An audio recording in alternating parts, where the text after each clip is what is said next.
Éternel Dieu Tout-Puissant, Dieu d'amour, Dieu de miséricorde, Père, nous te louons, nous t'adorons, nous te rendons gloire, nous te remercions Seigneur de nous avoir gardés jusqu'à cette heure-ci. Merci Seigneur pour ton amour et pour ta miséricorde à notre égard. Merci Seigneur de ce que tu as ôté, tout le péché de notre cœur. Alors il doit rester Seigneur uniquement que la lumière qui nous montre ton chemin, la lumière qui nous montre le chemin de la vie éternelle. Et tu as dit à tes apôtres, à tes disciples, vous êtes mes témoins. En quoi sont-ils tes témoins Seigneur? C'est en ton amour, à l'amour que tu as manifesté pour eux et pour le monde. Et voilà ce que nous voudrons être ce matin. Apprends-nous à manifester cet amour, Seigneur. Et bénis, Seigneur, tout ce que nous allons faire ce matin, tout ce que nous avions déjà fait. Bénis les chants, bénis les requêtes, Seigneur. Oh, mon Seigneur, mon Dieu, prends-nous tels que nous sommes, accepte-nous tels que nous sommes. Et Seigneur, taille-nous à l'image de ton nom. Que le canal d'inspiration soit lié maintenant entre toi et moi, entre toi et tous ceux qui nous écoutent, entre toi et cette assemblée. Au nom de Jésus-Christ, Père, nous avons prié. Vous pouvez vous asseoir. Le message que je partage avec vous ce matin, je l'intitule « La puissance de l'amour ». Amen. Il y a une puissance de l'amour et c'est cette puissance qui a créé le monde. C'est cette puissance qu'il vous a créé. La puissance de l'amour. Et j'ai tiré mon message de Jean chapitre 8, de 1 à 12. Et que Dieu vous bénisse. Amen. Mes amis, que Dieu vous bénisse abondamment. Je voudrais aborder ce matin avec vous un sujet qui fait débat partout. Le sujet fait débat partout. Pourquoi le sujet fait débat partout? Parce que l'amour même de ceux qui débattent ce sujet, leur amour est limité. Et si votre amour est limité, alléluia, c'est très grave. Parce que la plupart de ceux qui font de ce sujet un débat, ils sont de petits chrétiens. C'est mon langage. Je dis bien petits chrétiens. Amen. Et vous, je ne souhaite pas que vous soyez de petits chrétiens. Ce que je souhaite ce matin, c'est que vous soyez des chrétiens comme ceux-là à qui notre Sauveur a déclaré « Vous êtes mes témoins ». Amen. Vous êtes mes témoins. Amen. Pourquoi Jésus a fait cette déclaration à ses disciples? C'est uniquement sur la base de l'amour qu'il a manifesté pour eux et pour le monde en leur présence. Amen. En leur présence. Vous voyez, la manifestation de l'amour de Jésus-Christ pour ses disciples et pour le monde était sans condition et sans mesure. Alléluia. Et c'est exactement ce que vous devez être afin de pouvoir affirmer que vous êtes comme Christ. Aujourd'hui, nous voyons beaucoup de gens qui affirment qu'ils sont comme Christ. Et ils chantent des louanges, vous les voyez à la télé. Amen. Excusez-moi le terme. C'est du cinéma. On ne peut jamais être comme Christ avec une petite mesure d'amour dans son cœur. Non, c'est faux. Dans ce cas précis, vous avez une petite mesure d'amour dans votre cœur. Cela veut dire tout simplement que vous êtes un chrétien limitrophe. Vous êtes bon seulement pour votre maison et peut-être pour votre église. C'est pourquoi Jésus a déclaré à ses disciples il déclare que votre justice dépasse celle des pharisiens. Et à l'époque, les pharisiens étaient les gens les plus religieux. Et aujourd'hui, nous ne voulons pas être plus religieux, mais nous voulons être spirituels. Être spirituel comme Jésus-Christ. Ne soyez pas bons pour vos proches, pour votre église. C'est très bien. Mais ce que je vous demande ce matin, soyez bons pour tout le monde. Alors, Dieu sera très content de vous. Soyez bons pour tout le monde. Alors, Dieu sera très content de vous. Mais dans votre quartier, si les gens vous voient passer, c'est vrai, il entretient bien sa femme, il entretient bien sa maison, mais il ne regarde pas. Lui, il ne connaît que sa maison. Ça veut dire tout simplement que vous êtes égoïste. Et un chrétien égoïste n'a pas sa place dans la maison de Dieu. Car Jésus a dit, je m'en vais vous préparer une place. Et toi, tu n'as pas ta place là-bas, aussi longtemps que tu es égoïste. Et quand nous regardons, nous examinons la vie de Jésus-Christ, il était très bon envers tout le monde. Et on remarque qu'il est même bon envers les ingrats. Qu'est-ce que je veux dire par là? Regardez les 10 lépreux. Vous croyez que... Mais Jésus savait que parmi les 10 là, un seul reviendra dire merci. Et pourtant, il a guéri tous les 10. Amen. Il a guéri tous les 10. Il y a un message là qui est codé. Ne fais pas du bien seulement à ceux qui te disent merci. Fais du bien à tout le monde. Vous voyez. Et maintenant, si nous revenons dans notre sujet du jour, et que nous prenons notre texte de ce matin, Jean 8, versets 1 à 12. Qu'est-ce que nous lisons? Nous lisons ceci, à partir du verset 1. Jésus se rendit à la montagne des Oliviers, mais dès le matin, il alla de nouveau dans le temple, et le peuple vint à lui. S'étant assis, il les enseignait. Amen. Et ça, c'est dès le matin, hein? Il se lève en même temps, son problème, c'est de s'occuper des affaires de son père. Et les affaires de son père se trouvent dans le temple. Pas dans le monde. Les affaires de son père se trouvent dans le temple. Vous voyez. Alors, au verset 3, la parole de Dieu nous dit, les scribes et les pharisiens amenaient une femme surprise en adultère, ce qui est normal.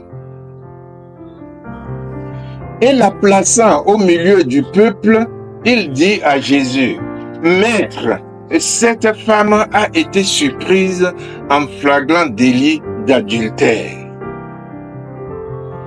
J'apprécie leur réaction, mais je plains leur comportement. Remarquez que c'est la femme seule qu'ils ont amenée, alors qu'elle a commis adultère avec quelqu'un. Donc, l'homme, pour eux, l'homme n'a pas commis d'adultère. Ce geste montre à quel point les hommes sont méchants dans leur comportement. Si je dis les hommes, c'est hommes et femmes. C'est le masculin et le féminin. Ils sont méchants. Et ce qui caractérise l'homme aujourd'hui, c'est la méchanceté dans le cœur. Vous voyez? Ils n'ont pas amené l'homme avec qui elle a commis adultère. Autre chose, pourquoi ils n'ont pas amené l'homme? Parce qu'ils sont des hommes et eux, ils ont le droit ou le pouvoir de commettre adultère. C'est ce qui se passe aujourd'hui. C'est ce que nous voyons aujourd'hui dans nos villes, même dans nos villages, qui étaient censés être le socle même de la personne humaine. Dans les villages, il y a beaucoup de sanctification dans les cœurs, dans le corps de l'homme, et il y a beaucoup de crainte de Dieu dans le cœur des gens. Mais malheureusement, nous ne sommes plus là aujourd'hui. Si ces gens ont amené la femme seule à Jésus pour dire qu'on l'a attrapée en situation d'adultère, pourquoi? Comment ils ont su qu'elle était en situation d'adultère? Parce qu'ils l'ont attrapée avec un homme. Mais on laisse cet homme et on l'amène. C'est la méchanceté de l'homme. Et c'est cette méchanceté-là qu'on voit parfois dans les foyers chrétiens. L'homme peut faire tout ce qu'il veut, la femme va se taire. Mais lorsque la femme fait quelque chose contraire à la parole de Dieu, on crie sur tous les toits. C'est ça. Et ils ont amené cette femme. Mais moi, je vous dis quelque chose. Nulle part dans la Bible, Dieu n'a jamais donné mandat de commettre le péché. Non. Tout le monde a le devoir absolu de se sanctifier. Et ça a été un débat. Lorsque les gens m'appellent, ce sont eux qui m'ont appelé pour discuter de la parole. Quand je leur montre leur côté de l'obéissance à la parole par rapport à leur femme, si je commence par là d'abord, je ne suis pas, les quelques minutes qui vont suivre, je ne suis plus le bienvenu. Parce que l'homme ne veut jamais accepter qu'il doit se sanctifier, qu'il doit avoir le même comportement dans la sanctification comme sa femme. Et lui et sa femme doivent inculquer ce comportement à leurs enfants. Mais l'homme se croit, excusez-moi le terme, l'homme se croit parfois macho dans sa famille. Ce n'est pas bien. Et si nous allons au verset 5, la parole de Dieu nous dit, écoutez bien, ces gens-là, ils savent ce qu'ils font. Moïse, dans la loi, nous a ordonné de lapider de telles femmes. Toi, que dis-tu? Mais ils connaissent la loi par cœur. Ils connaissent la loi par cœur. Et maintenant, ils veulent se servir de cette loi pour tendre un piège à Jésus. Voilà le piège. Voilà le piège qu'ils ont tendu à Jésus. C'est tout ce que l'homme sait faire. Tendre un piège à son prochain. C'est tout ce qu'il sait faire. Nous avons atteint le point culminant du péché. Et nous savons comment tendre le piège à l'autre. On oublie de prier pour l'autre, mais on prend soin de tendre un piège à l'autre, afin qu'il tombe dans ce piège et que toutes ses affaires se gâtent et qu'il soit la risée du monde. C'est méchant et c'est malheureux. C'est malheureux de notre part. Si vous avez l'intention de faire ça, ne le faites plus.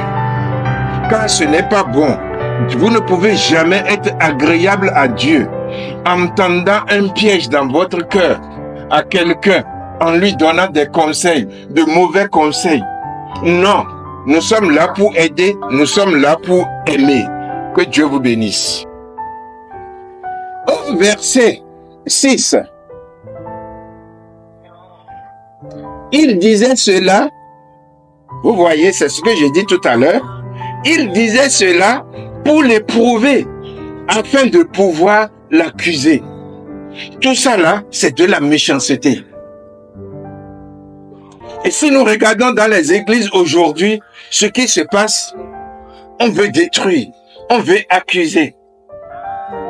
Vous voyez très peu les gens qui prient les uns pour les autres, mais vous voyez la plupart des gens qui veulent seulement accuser, ils veulent détruire, ils veulent combattre l'autre. Non, ce n'était pas la pensée de Jésus. Ce n'était pas ce qu'il voulait, c'est ça même qu'il voulait combattre en disant à ses disciples, vous êtes mes témoins. Vous êtes mes témoins où? Sur la base de l'amour que je manifeste pour vous et pour le monde. Voilà là où vous êtes mes témoins.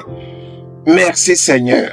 Vous voyez, et le verset 6 dit, il disait cela pour l'éprouver, afin de l'accuser. Mais Jésus s'étant baissé et écrivait avec son doigt sur la terre. Alléluia. Au verset 7, il dit, comme il continuait à l'interroger, il se releva et leur dit, que celui de vous qui est sans péché jette le premier la pierre sur elle. Le débat est clos. Ils sont venus piéger Jésus afin qu'on finisse avec lui. Mais ce qu'ils oublient, le temps de Jésus n'est pas encore arrivé. Aussi longtemps que votre temps n'est pas arrivé, tout ce qu'un homme pensera sur vous est noyé. Tout le mal que quelqu'un pensera sur vous, c'est moi qui vous le dis. Confiez-vous toujours à Dieu. Mettez toujours votre confiance en Dieu. Tant que vous êtes en Dieu, tant que vous vous confiez en lui, tout le mal que quelqu'un, toute méchanceté, que quelqu'un va improviser, va imaginer, va cocoter contre vous, sera noyé dans le sang de Jésus-Christ. Et Jésus savait leur intention. Il voulait l'amener rapidement à la croix. Mais le temps de Dieu n'était pas encore arrivé afin que Jésus-Christ aille à la croix. Le temps de Dieu est le bon temps, le meilleur temps pour Jésus et pour tous les croyants en Jésus-Christ. Vous voyez, et Jésus les connaissant individuellement, je dis bien Jésus-Christ les connaissant individuellement, écrivait sur la terre. Ce n'est pas dans la Bible, mais depuis 40 ans plus de 40 ans que je lis ce passage, j'ai toujours dit dans mon cœur, Jésus écrivait le péché de chacun. Alléluia. Menteur. Alléluia. Quand tu viens, tu regardes ce qu'il écrit et que tu vois, menteur, ton cœur te condamne. Voleur. Tricheur. Adultère. Pauvre type. Pauvre femme. Malheureux que tu es. Voilà pour moi, ce n'est pas dans la Bible. Pour moi, c'est ce que Jésus écrivait. Parce que si vous regardez plus loin, nous allons arriver tout à l'heure. Je suis au verset 7. Comme il continuait à l'interroger, vous voyez le degré de leur méchanceté. Il continuait à interroger Jésus. Qu'est-ce que nous allons lui faire? Toi, qu'est-ce que tu dis? Voilà ce que Moïse a dit. Et toi, qu'est-ce que tu dis? Comme il continuait à l'interroger, il se releva et leur dit que celui qui est sans péché jette le premier la pierre sur elle. Et s'étant de nouveau baissé, il écrivait sur la terre. Quand ils entendirent cela, Amen, accusés par leur conscience. C'est-à-dire ce que Jésus-Christ a dit, le message qu'il a envoyé, l'évangile qu'il les a envoyé. Quel est ce message? Que celui de vous qui est sans péché jette le premier la pierre contre elle. C'est un message puissant. Et ce n'est qu'une ligne. Et la Bible nous dit, quand ils entendirent cela, accusés par les consciences, ils se retirèrent un à un, depuis le plus âgé jusqu'au dernier. Et Jésus resta seul avec la femme qui était au milieu. Je l'ai toujours prêché et je le prêcherai toujours. Je l'ai toujours dit partout où je suis invité. Dans les conventions, partout où on m'a donné l'occasion de prêcher, j'ai toujours dit ceci. Tu peux mentir à qui tu veux. Tu peux te faire passer pour un bon chrétien et une meilleure chrétienne. Les gens vont t'écouter certainement. Mais tu ne peux jamais dribbler ta propre conscience. Aucun pécheur sur la terre ne peut convaincre sa conscience que je suis bon. Ta conscience te dira, tu sais bien que tu n'es pas bon. Tu sais bien que tu es méchant. Après avoir chanté ce chant et passé à la télé, tu sais bien que tu es méchant. Tu sais bien que tu es méchante. Dieu nous a constitués en sorte que nous pouvons mentir à tout le monde, mais sauf à notre conscience. Et voilà ce qui s'est passé avec ces gens. Leur conscience les a condamnés et ils étaient obligés de se retirer un à un. Amen. Le jour du jugement, ne croyez pas que Jésus va crier. Non. Vous savez que la télévision est spirituelle. C'est ta propre conscience qui sera le président du tribunal ou le procureur qui va t'accuser. Ta propre conscience.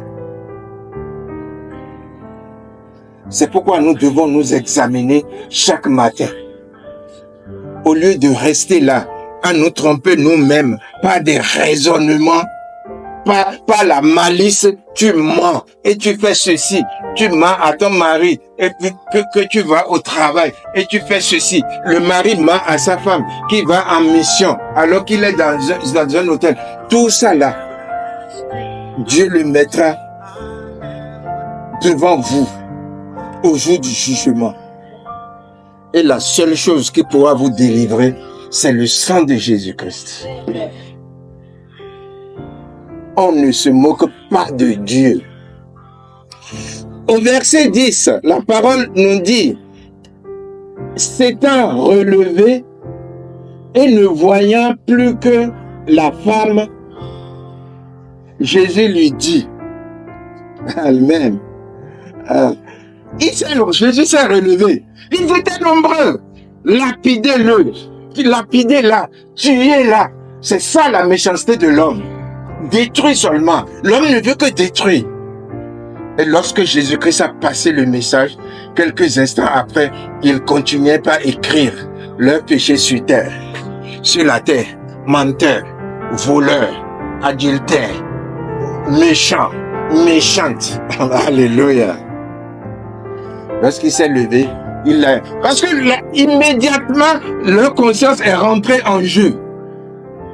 Tu sais que ce qu'il a écrit là, c'est de toi qui parle. Tu sais que ce qu'il a écrit là, c'est ce que tu as fait hier. Tu sais que ce qu'il écrit là, c'est exactement ce que tu as à la maison. Voilà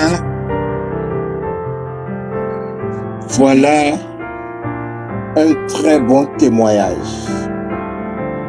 le témoignage suprême qui engendre la puissance de l'amour. Jésus croyait en cette femme. Il croyait en cette femme. Il croyait que cette femme va changer de vie, elle va changer de comportement et Jésus-Christ l'a pardonné. Alors que les faux croyants voulaient qu'on la lapide. Voilà le type de croyants que nous sommes, que nous avons dans les églises. Voilà le type de croyants que nous avons dans les églises. Des croyants méchants. Ils veulent seulement qu'on détruise. Ils veulent pousser le pasteur à toujours détruire, à chasser les gens de l'église, à dire qu'un tel n'est pas bon, qu'un tel est ceci, qu'un tel est cela, alors que la Bible est claire et formelle. Tous ont péché et sont privés de la gloire de Dieu. Et la manifestation parfaite d'un serviteur de Dieu, d'un enfant de Dieu qui écoute son pasteur doit être le pardon. Le pardon et l'amour. Oui, Jésus a cru à cette femme. Il a cru qu'elle va changer. Et Jésus l'a pardonné. On oublie toujours de s'examiner. Et on accuse le pasteur, on accuse les frères, on accuse les sœurs. Comme si vous aviez lu quelque part dans la Bible que la Bible a déclaré qu'il faut être parfait avant de venir à l'église. Ça, c'est le zèle amer. Les chrétiens d'aujourd'hui ont le zèle amer. Ils croient qu'ils suivent Dieu alors qu'ils suivent parfaitement Satan. Aucun. Si quelqu'un parmi nous est parfait, il ne fera plus une seule minute sur cette terre. Dieu l'enlève automatiquement. Oui, mon frère. Parfois, nous menons des campagnes, de mauvaises campagnes sur les frères, sur les sœurs. Et notre campagne, ce n'est que le zèle amer. Et parfois, ces campagnes sont même plus amplifiées que les campagnes politiques. On raconte sur le frère, on raconte sur le pasteur, on raconte sur la sœur. L'essentiel, le but essentiel, c'est qu'elle soit lapidée, c'est qu'il soit lapidé. Même si c'est pas pour les tuer, qu'on le diffame partout. Et parfois, on utilise les Facebook. Utilisez ce que vous voulez. Facebook, TikTok ou TikTok, que vous voulez. Amen. Mais Dieu n'a pas encore dit son dernier mot. N'utilisez pas Facebook. Utilisez FaceLivre. Ça ne marchera pas. Ce qu'un homme a déclaré sur une femme, sur un homme, sur un croyant, c'est ce qui va arriver. Ce n'est pas ce que vous dites. Ce n'est pas ce que votre méchanceté dit. Et écoutez la réponse de Jésus. Il dit, femme, où sont ceux qui t'accusent? Elle répondit, personne.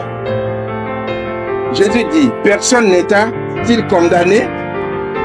Amen, amen. Elle répond, non Seigneur. Et Jésus lui dit, je ne te condamne pas non plus. Va et ne pêche plus. Va et ne pêche plus.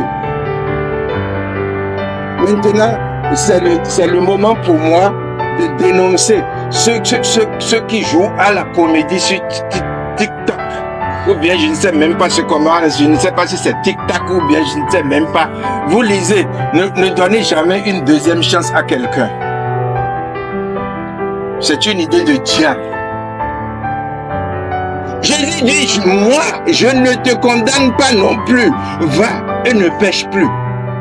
Voilà la preuve tangible de la puissance de l'amour. Jésus l'a pardonné.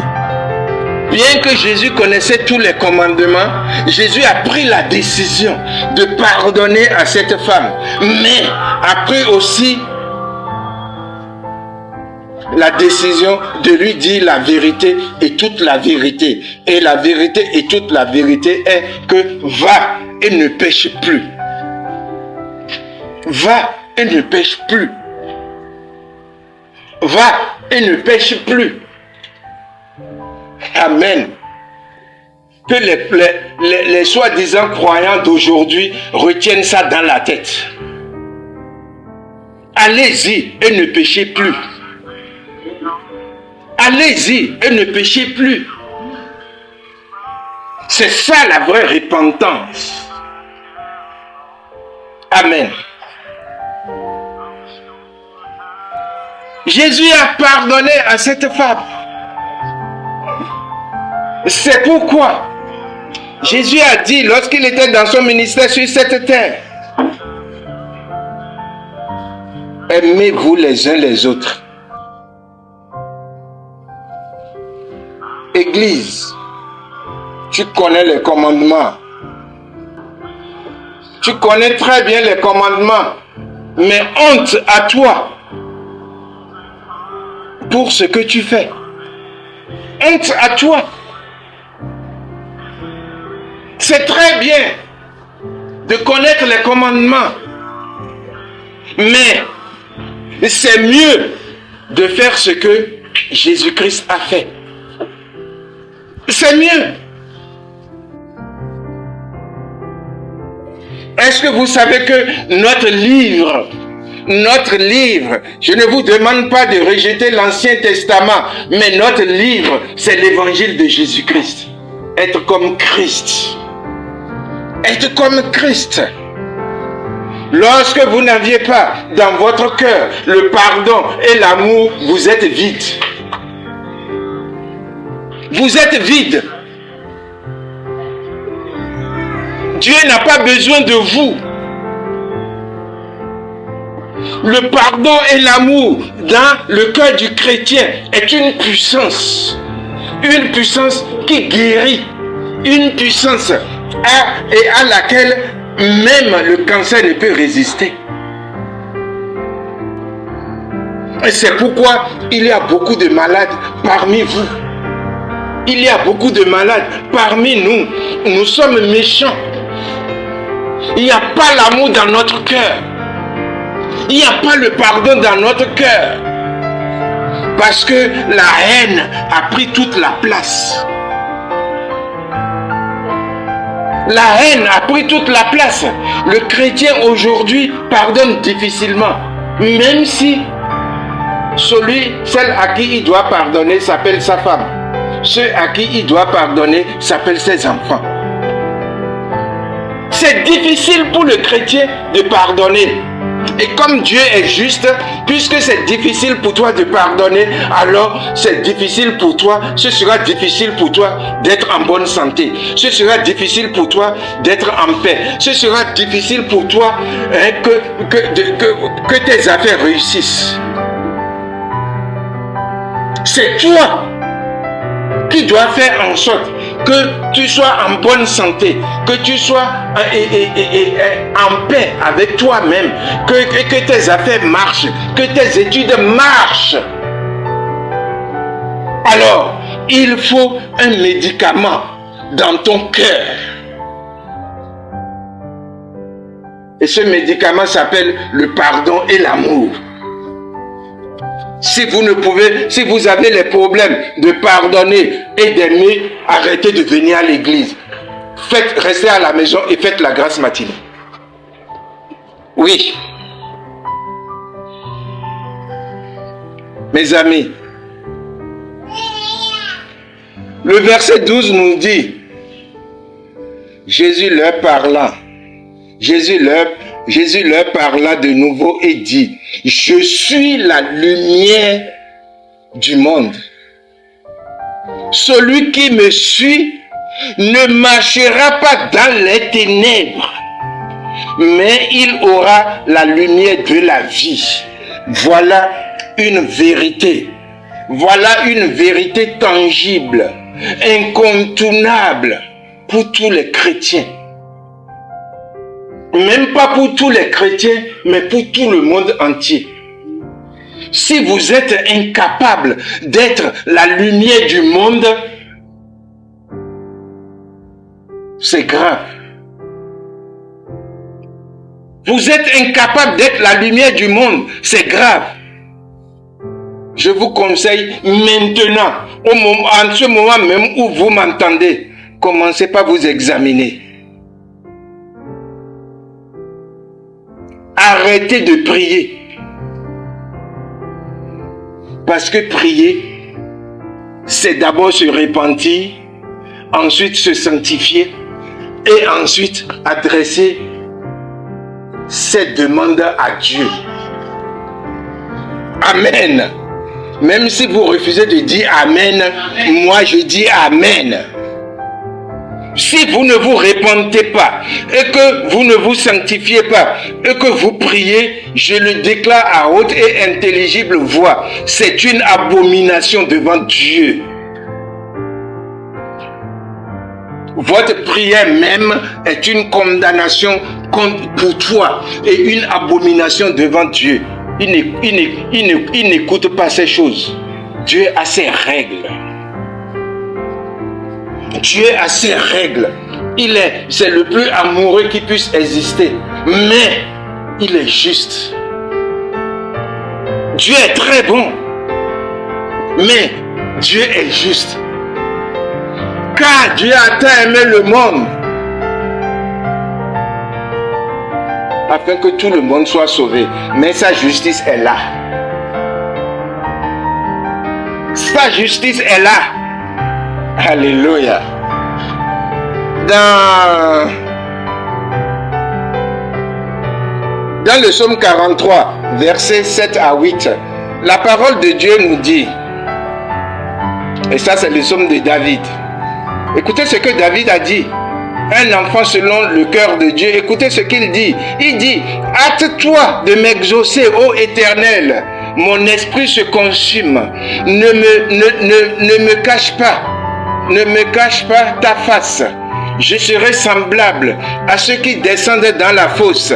Fais-moi dès le matin entendre ta bonté, car je me confie en toi. Fais-moi connaître le chemin où je dois marcher, car j'élève à toi mon âme. Maintenant que vous aviez écouté ce que David a dit à son père qui a déclaré que tu es un enfant de mon cœur, voilà ce qu'il a déclaré. Voilà ce qu'il déclare à Dieu. David a senti un peu les activités de l'enfer. Il a senti un peu les activités de l'enfer. Et il a demandé à son Dieu vite de venir à son secours. Parce que David ne veut pas aller là-bas. David ne veut pas se retrouver dans l'enfer. Aujourd'hui, les gens ne savent même pas qu'ils sont dans le péché. Et quand tu essaies de leur dire qu'ils sont dans le péché, la seule chose qu'ils savent dire, ouais, tu n'as pas le droit de me juger. Ce sont des malheureux spirituels.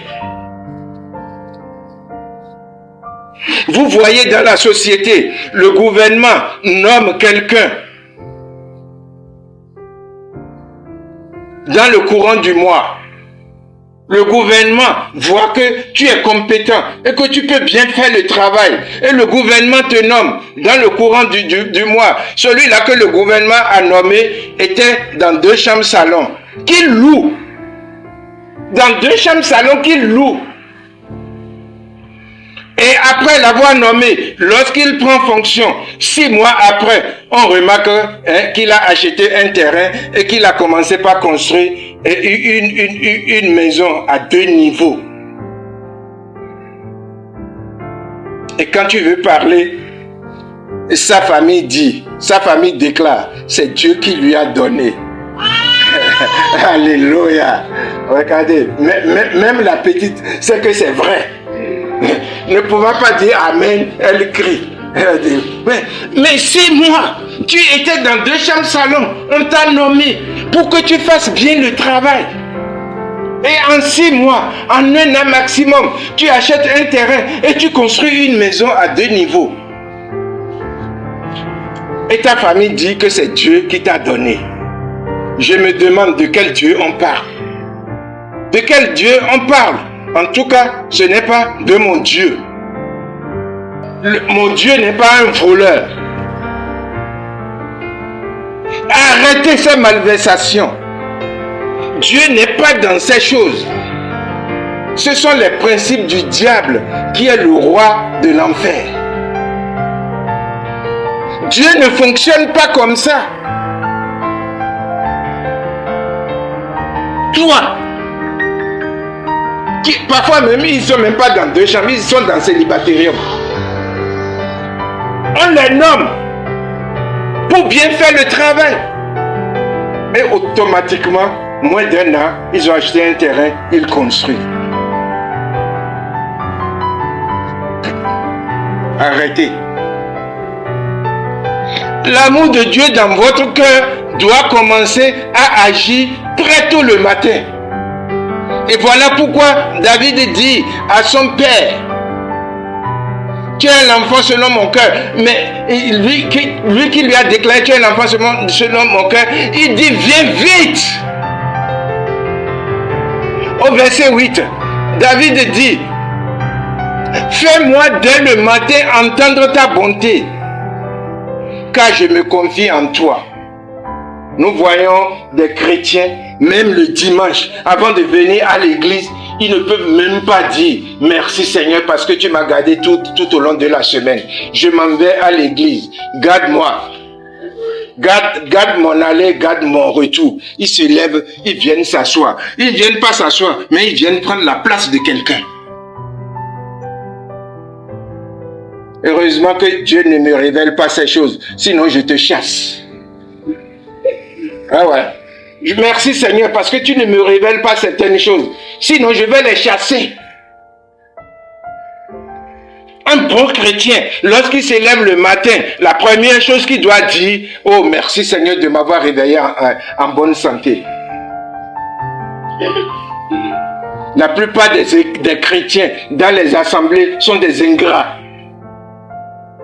Ils ne savent que demander, mais ils ne peuvent jamais dire merci. Vous voyez, les gens font du mal tout au long de la journée. Et le dimanche, ils vont à l'église. Le vendredi, ils vont à la mosquée pour demander pardon à Dieu. Excusez-moi du terme, mais je déclare que c'est de la comédie. C'est de la comédie. Esprit malin, Dieu te voit. Esprit, non, je l'ai pas, non. Eh bien, mais ce n'est pas pour rien que on ne veut plus me recevoir dans certains bureaux. Les gens vous invitent seulement parce qu'ils veulent que vous leur dites tout va bien. Non, Dieu va comprendre. Tout va bien. Dieu va comprendre quoi? Dieu ne comprend jamais le langage du voleur. Il ne comprend jamais le langage du menteur. Il ne commence pas à comprendre ce langage si et seulement si le menteur, le voleur, le méchant commence pas à se repentir. Et il tend sa main vers Dieu. Seigneur, sauve-moi. Même si vous ne dites pas Amen, je dis Amen. Alléluia. Mes amis, ce que j'essaie de vous dire, c'est de changer. Changer afin que Dieu soit content de vous. Changer de vision, changer de comportement, changer de mentalité. Épousez les mentalités, les comportements de Jésus-Christ. Et Dieu vous aimera davantage. Ce n'est pas qu'il ne vous aime pas maintenant, mais je dis qu'il vous aimera davantage. Dans 1 Jean 4,19, la parole de Dieu dit, pour nous l'aimons parce qu'il nous a aimés le premier. Avez-vous remarqué cette vérité? Avez-vous remarqué cette vérité? Aujourd'hui, beaucoup de chrétiens n'aiment pas qu'on leur dise cette vérité. J'aime Dieu, j'aime Dieu, j'aime Dieu. Depuis quand tu as aimé Dieu? C'est lui qui t'a aimé le premier. Voilà la vraie vérité. Personne, je dis bien personne, personne n'a jamais aimé Dieu le premier. C'est Dieu qui nous a aimé le premier d'abord et il nous l'a prouvé. Mieux, il a envoyé grâce sur la base de son amour, il nous a envoyé son fils Jésus-Christ, notre sauveur, par sa grâce, pour nous laver de tout péché. Il t'a lavé de tout péché. Il m'a lavé de tout péché. Il a lavé ta maison de tout péché. Et alléluia. Et il a dit à son père, voici mon frère. Voici ma sœur. Et au retour, toi tu viens dans l'église, tu ne manifestes que la haine aux autres. Malheureux que tu es. Amen. Oui. Dis Amen. Frère Branham a dit, les petits enfants, la meilleure façon de recevoir ce qu'ils veulent avoir, c'est de crier ou de pleurer. Voilà ce que l'enfant l'a fait. Ouais, la petite, elle dit, comme vous les vieilles, les vieux, vous ne pouvez pas dire Amen parce que ce que je dis là, ça vous choque. Elle crie. Elle crie.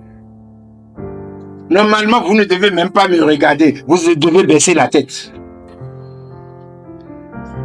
Vous pouvez me donner Amen? Voilà.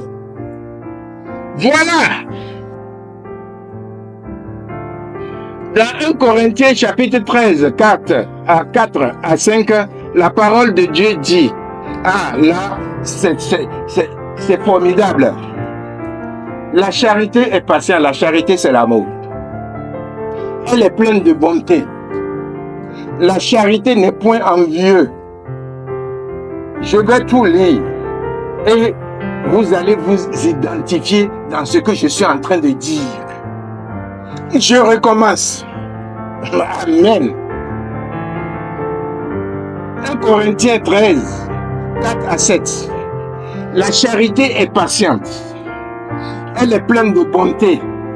La charité n'est pas envieuse. La charité ne se vante point. Elle ne s'enfle point d'orgueil. Elle ne fait rien de malhonnête.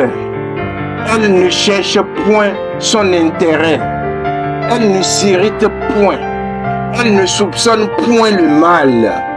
Elle ne se réjouit point de l'injustice, mais elle se réjouit de la vérité. Elle excuse tout. Elle croit tout. Elle espère tout. Elle supporte tout. La charité ne périt jamais. Je le répète, l'amour ne périt jamais. L'amour ne périt jamais. Je le répète une dernière fois, l'amour ne périt jamais. La charité ne périt jamais. Les prophéties prendront fin. Les langues cesseront. La connaissance disparaîtra. Car nous connaissons en partie et nous prophétisons en partie. Mais quand ce qui est parfait sera venu, ce qui est partiel disparaîtra. Alléluia. Lorsque j'étais enfant, je parlais comme un enfant. Je pensais comme un enfant. Je raisonnais comme un enfant. Lorsque je suis devenu homme, j'ai fait disparaître ce qui était de l'enfant. Aujourd'hui, nous voyons au moyen d'un miroir, d'une manière obscure. Mais alors, nous verrons face à face. Aujourd'hui, je connais en partie, mais alors je connaîtrai comme j'ai été connu. Maintenant donc, ces trois choses demeurent, la foi, l'espérance, la charité. Mais le plus grand de ces choses, c'est la charité, c'est-à-dire l'amour. Je n'ai pas de commentaire à faire. Mon frère, ma soeur, identifie-toi dans tout ce que je viens de dire. Parce que tu es dedans. Tu es dedans en plein. Tu es dedans. Oui, les gens refusent de s'examiner. Mais parfois, la lecture de la Bible vous met devant les faits. Examine-toi parce que tu es dedans. Arrête la méchanceté. Saisis l'amour.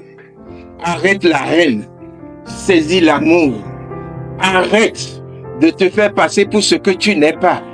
Et demande à Dieu de t'aider à être comme Christ. Mes amis, que Dieu vous bénisse. Je termine en disant ceci. Lorsque l'amour de l'homme se lance, son sixième sens, le sixième de cet homme, rentre dans l'atmosphère de Dieu.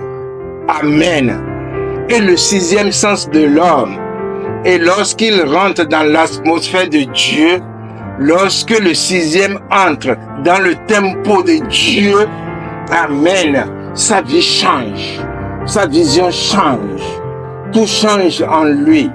Alors, tout change en sa faveur, malgré les basses pensées, les basses idées de ceux qui le regardent. C'est toi qui dois changer la situation en changeant ce qui est dans ton cœur. Parce que Dieu a déjà tout fait et il se repose. Change la situation. La Bible nous enseigne que Dieu a travaillé 6 jours et il s'est reposé le 7e jour. Et il est encore au repos si vous ne le savez pas. Et Dieu, dans son amour et dans sa miséricorde, lorsqu'il a apprécié son repos, il a envoyé son Fils Jésus-Christ bien-aimé afin de nous procurer à nous les pécheurs un repos. Amen. Un repos comme il s'est reposé. C'est pourquoi Jésus-Christ a dit, je m'en vais vous préparer une place et je reviendrai vous chercher. Maintenant, c'est à toi de voir si cette déclaration te concerne ou non. Amen. Voilà pourquoi tu dois changer la situation de ton cœur, la situation de méchanceté, la situation de haine. Tu dois changer cela. Pour moi, je sais que Jésus-Christ s'est adressé à moi et je me suis préparé et je continue à me préparer pour l'attendre. Et je dis, Seigneur, je t'attends, viens maintenant. Je ne sais pas si cette déclaration de Jésus-Christ te concerne, mais moi, ça me concerne. Nous sommes dans le monde et nous ne sommes pas du monde à déclarer Jésus. Le monde est beau. Et puis Branham a dit que le péché est bon. Remarquez tous ces gens-là. Quand ils sont dans le monde, en appliquant les choses du monde, ils sont très contents. Et je vous lance un défi. Observez dans les stades. Est-ce que quelqu'un somnole? C'est tout. Allez dans les boîtes de nuit. Est-ce que quelqu'un somnole? Mais le dimanche, venez à l'église. Vous allez voir les 80% de ceux qui sont dans l'église sont en train de somnoler. Parce que ce n'est pas le diable qui fonctionne dans l'église, c'est l'Esprit de Dieu. Vous voyez, quand ils sont dans les activités de Dieu, ils somnolent. Mais lorsqu'ils sont dans les activités du diable, ils ne somnolent pas. Vous voyez, le choix t'appartient ce matin. Je prie Dieu que tu fasses le bon choix, afin que tu ne périsses pas. Alléluia. Je prie Dieu que tu ne sois pas parmi les hommes stupides, car l'homme le plus stupide sur cette terre s'appelle le diable, car il n'a aucun sens de l'amour. Il ne sait rien de l'amour. Il ne sait même pas ce que ça veut dire. Et il a sorti une théorie bidon. Et cette théorie, c'est quoi? C'est ça que les gens utilisent maintenant. Prends tes responsabilités. Faut pas aller leur demander service. Parce qu'ils vont dire que tu es venu les voir. Reste dans ton coin. Alors que la Bible dit sortez, allez évangéliser. Ne fais pas ceci, ne fais pas cela. Jusqu'à ce point où les gens cachent même les bienfaits donc, que Dieu les a fait. Alors que Jésus a déclaré, tout ce que je vous ai fait en cachette, montez sur le toit et dites-le à tout le monde. Vous voyez, les chrétiens préfèrent appliquer les théories du diable que d'appliquer la parole de Dieu. Même Jésus-Christ, lorsqu'il était venu dans ce monde pour accomplir son ministère, la première chose qu'il a eu à faire, c'est de chercher ceux qui vont l'aider. C'est de chercher ceux qui vont l'aider. D'où l'ensemble des prophètes et l'ensemble des apôtres, pardon. Il a même cherché et trouvé celui qui va accomplir la parole, Judas. Parce qu'il faut qu'il soit vendu pour que la parole s'accomplisse. Vous voyez, ne soyez pas stupides. Ne soyez pas stupides pour demander de l'aide. Moi, je demande toujours de l'aide. Alléluia. Je demande de l'aide. Et alors, je profite maintenant pour dire à l'église, surtout aux enfants, priez toujours pour le vieux. Amen. Priez toujours pour moi. Vous pouvez aller dire, le vieux là a dit de prier pour lui. Le vieux pasteur là, il a dit de prier pour lui. J'ai pas honte de demander. Jésus a dit, demandez et on vous donnera. Amen. Elle est là. Lorsque je manque de crédit, je demande. C'est pas une honte. C'est parce que je n'ai pas toujours, j'ai souvent la peine de voir ton numéro. Et des fois, quand on t'appelle là, sinon je vais demander crédit. Alléluia. Demandez. Demandez. C'est le diable qui vous pèse sur le cœur et vous ne demandez pas. Demandez et on vous donnera. Cherchez et vous trouverez. Les chrétiens d'aujourd'hui, j'ai honte à leur place. Ils ont honte de demander de l'aide. Et vous trouvez des chrétiens qui ne mangent même pas dans leur maison. Parce que ils ne veulent pas que quelqu'un dise demain, ah oui, il est venu me voir pour demander du riz. Mais demandez, allez lui demander, et que celui-là aille le publier. Il va rendre compte à Jésus. Il va rendre compte à Jésus. Moi, j'ai pas honte de demander. Dieu lui-même, après avoir créé tout, il avait besoin d'un gérant. Il avait besoin d'un gérant et il a créé Adam pour tout gérer. Vous voyez, ne soyez pas stupides au point où vous ne voulez pas demander. Non, ce sont les gens stupides qui ne demandent pas. Oui, demandez et on vous donnera. Examinez-vous, demandez. Demandez. Demandez toujours. Priez toujours. Demandez, alléluia. Vous avez honte de demander à votre frère, mais chaque fois, quand vous avez des problèmes, vous adressez à Dieu. Hypocrite. Quand tu t'adresses à Dieu là, tu lui donnes quelque chose, c'est pas que tu demandes. Tu ne sais pas parce que tu sais que Dieu ne le dira pas quelque part, alors tu peux lui demander. En te comportant comme ça, tu es hypocrite. Tu es hypocrite. Ne soyez pas hypocrite. Les hypocrites sont des gens stupides.